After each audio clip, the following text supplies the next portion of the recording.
Acid यानी H positive की बात हो रही है। एसिड क्या है? एसिड होते हैं ऐसे सब्सटेंस जो पानी के अंदर H प्लस दें। अब ये HCl है, इसको हम करें तो H पॉजिटिव Cl नेगेटिव।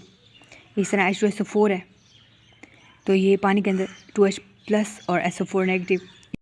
अस्सलाम वालेकुम, क्या हाल चाल? यकीन ठीक होंगे। आज हम स्टार्ट करेंगे एसिड कैटालाइज रिएक्शन। ये मोस्ट इंपॉर्टेंट आपका शॉर्ट क्वेश्चन में आता होता है।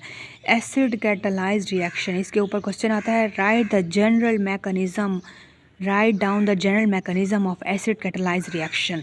अब एसिड कैटालाइज रिएक्शन क्या होता है वो आज पढ़ेंगे। एसिड यानी H पॉजिटिव की बात हो रही है। एसिड क्या है?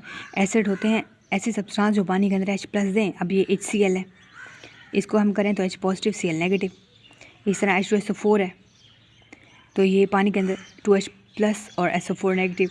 इस तरह HNO3 है, ये H प्लस देता है, H3PO4 है, H प्लस देता है। यानी एसिड क्या होते हैं, उसकी पहचान ये है कि जो ऐसी स्पीशी ऐसी सब्सटेंस जो पानी के अंदर H प्लस दें तो उनको हम एसिड कहते हैं। आपके पास HCl है, आपके पास H2SO4 है, आपके पास HNO3 है, नाइट्रिक एसिड है, सल्फ्यूरिक एसिड है, ठीक है, हाइड्रोक्लोरिक एसिड है, फॉस्फोरिक एसिड है। तो ये आपके पास एसिड्स हैं। तो अब एसिड कैटालाइज रिएक्शन है और हमने कार्बोनाइल ग्रुप लेना है, कार्बोनाइल कंपाउंड लेना है।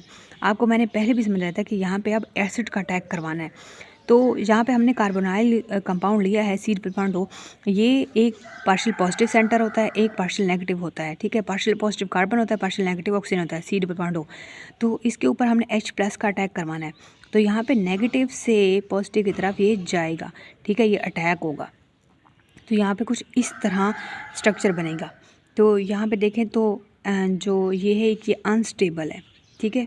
ये अनस्टेबल है क्यों? क्योंकि ऑक्सीजन 2 बॉन्ड बना सकते हैं लेकिन यहाँ पे 3 बॉन्ड बन रहे हैं, तो ये अनस्टेबल है। यहाँ पे H प्लस जो है ये एसिड अटैच हो जाएगा इस पार्शियल नेगेटिव ऑक्सीजन के साथ। ये एक अनस्टेबल स्पीशी है, ठीक है। जब इसने कार्बोनाइल ग्रुप के साथ अटैक किया है तो एसिड अटैच हो गया जाके ऑक्सीजन के साथ। क्योंकि ऑक्सीजन के पास क्यों अनस्टेबल है? क्योंकि ऑक्सीजन के पास 3 बॉन्ड है। भी लेक्चर बनाती हूँ ना तो मेरे हमसायों का मुर्गा वो भी जाता है कि मेरी आवाज़ भी जाए वीडियो में, वो भी लेक्चर यहाँ पे आपको देना आता है, इस वजह से उसकी आवाज़ भी पीछे होती है। तो ये अनस्टेबल इसलिए है क्योंकि ऑक्सीजन जो है वो 2 बॉन्ड बना सकती है, 3 नहीं बना सकती। यहाँ पे 3 बनाए हुए हैं तो इसलिए ये अनस्टेबल है। जब इसके ऊपर न्यूक्लियोफाइल अटैक होगा, न्यूक्लियोफाइल इसके ऊपर अटैक करेगा तो फिर यहाँ पे क्या होगा, न्यूक्लियोफाइल डायरेक्ट अटैक करेगा पार्शियल पॉजिटिव के ऊपर, पार्शियल पॉजिटिव कार्बन के ऊपर। यहाँ से ये बॉन्ड शिफ्ट होगा ऑक्सीजन की तरफ। तो ये इस तरह बॉन्ड बनेगा, न्यूक्लियोफाइल बॉन्ड बना लेगा, न्यूक्लियोफाइल का बन जाएगा कार्बन के साथ और ये ऑक्सीजन ये स्टेबल हो जाएंगे। यहाँ से इलेक्ट्रॉन इस तरफ ट्रांसफ़र हो जाएंगे, डबल बॉन्ड टूट के सिंगल में कन्वर्ट हो जाएगा। ये देखो डबल बॉन्ड टूट के सिंगल की तरफ कन्वर्ट हो गया। तो स्टेप 1 में क्या हुआ कि रिएक्शन स्टार्ट हुआ due to acid H plus ion की वजह से। H प्लस आयन अटैक हो गया, अटैच हो गया पार्शियल पॉजिटिव ऑक्सीजन की जो कार्बोनाइल कंपाउंड की थी उसके साथ जाकर अटैच हो गया। स्टेप 2 में न्यूक्लियोफाइल जो है वो अटैच हो गया है, अटैक हो गया कार्बोनाइल कार्बन के ऊपर। इस तो डबल बॉन्ड इधर टूट गया है, फिर सिंगल बॉन्ड में कन्वर्ट हो गया, यहाँ से इलेक्ट्रॉन ट्रांसफ़र हो गए हैं और यहाँ से न्यूक्लियोफाइल जो है वो सेकंड स्टेप में nucleophile attack on carbon atom and product is farmed. ये प्रोडक्ट हमारे पास फार्म हो जाएगी। ये तो जनरल मैकेनिज्म था एसिड कैटालाइज रिएक्शन का, ठीक है। तो ये पहले एसिड ने अटैक किया कार्बोनाइल ग्रुप के ऑक्सीजन के ऊपर, फिर इस तरह एक अनस्टेबल स्पीशी बनी।